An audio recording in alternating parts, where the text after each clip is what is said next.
Update on the camera.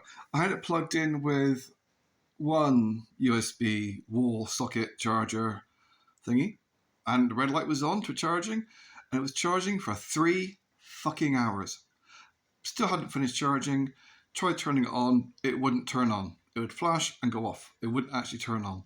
So I found another more substantial wall socket, and that's been on charging, and the plug was getting pretty warm, which happens when it's in full operation, for at least an hour, and still it won't turn on.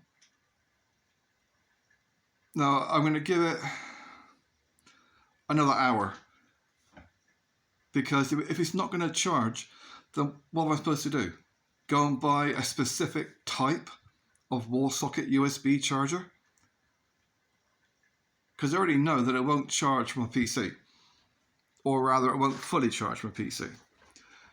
I've got an external hard drive that I could use as a kind of a power bank to charge it.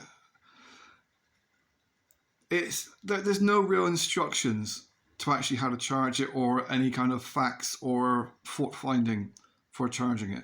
And the fact that I had it on charge now since 12 o'clock I plugged it in, it's now 5. So it's had 4 hours and it still won't turn on. And there's no real kind of help. There's an email address I could try and check. But they should have this information with the bloody camera when you get it, rather than just assuming you've got whatever it is they use.